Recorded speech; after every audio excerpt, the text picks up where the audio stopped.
U.S. Senator Ted Cruz speaks to members of the media outside Robb Elementary School in Uvalde on May 25th.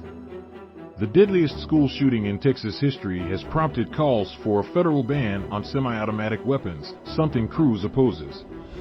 The parents of a child who was killed in the Uvalde school shooting met with Republican U.S. Senator Ted Cruz, Republican Texas, on Wednesday and asked him to support a federal ban on semi-automatic weapons.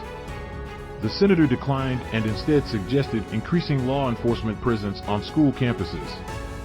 Kimberly Monterrubio, whose daughter Lexi was killed in the shooting, recounted the meeting to the Texas Tribune and on Twitter on Wednesday afternoon.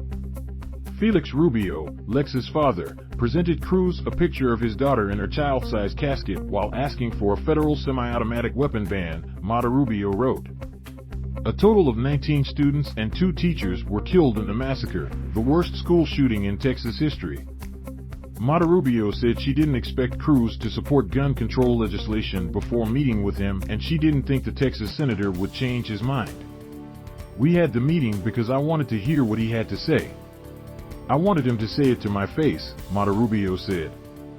Monterrubio said the meeting with the junior Texas senator couldn't have lasted more than 5 minutes, during which Cruz offered his alternative plan to improve school safety, more funding for school resource officers and mental health professionals.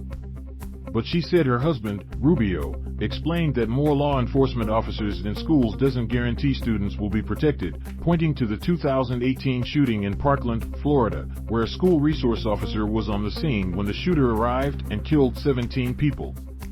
The police response to the shooting at Uvalde's Robb Elementary has been heavily criticized. Hundreds of law enforcement officers descended on the school. But responders waited more than an hour to confront the gunman, which contradicts law enforcement doctrine that directs officers to immediately confront active shooters. The meeting with Cruz was one of several conversations Monterrubio and Rubio had with political leaders on Wednesday.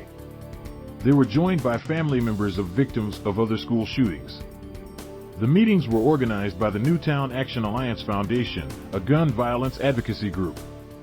In addition to the meeting with Cruz, Monterrubio spoke with representatives of other Republican senators about gun control legislation, including the offices of Sen. Charles E. Grassley, Republican Iowa, and Sen. Bill Cassidy, Arkansas. While they obviously, probably don't support the bill, they just had more questions and were more sympathetic than our meeting with Ted Cruz, Monterrubio said.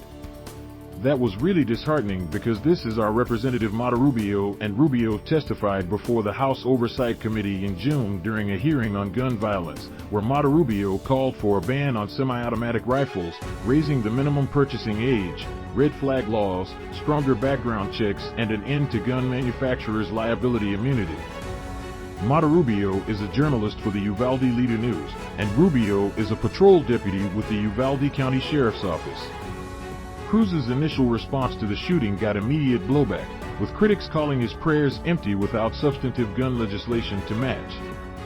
Along with Sen. John Barrasso, Republican Wyoming, Cruz introduced a bill to increase funding for school resource officers and mental health professionals in schools to secure against shootings, but Democrats blocked the bill from heading to a vote, criticizing legislation that beefs up school security without effective gun control. He also voted against a landmark gun safety law authored by his Texas colleague Sen. John Cornyn in response to the Uvalde shooting. Today, Sen. Cruz met with Rubio and Monterrubio, and he saw firsthand the pain and grief that the unspeakable violence at Robb Elementary School caused, a spokesperson for Cruz wrote. After meeting with them, Sen. Cruz went to the Senate floor to fight for his school safety legislation. Unfortunately, Senate Democrats blocked it with no explanation of why they don't support doubling the number of police officers in schools, hiring 15,000 school-based mental health professionals, and increasing the physical security for children in schools, and speaking to elected officials in Washington, surrounded by survivors of other mass shootings. Monterrubio said she believed there is sufficient momentum to achieve actionable gun control.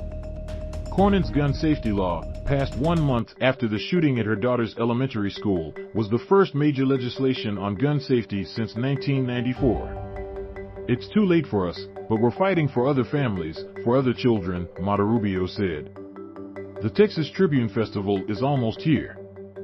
From Thursday through Saturday, September 22 to 24, in downtown Austin, TribFest attendees will enjoy 3 days full of mind-expanding events, conversations, and panels featuring more than 350 big names including Chris Bosh, Pete Buttigieg, Liz Cheney, Annette Gordon-Reed, and many others.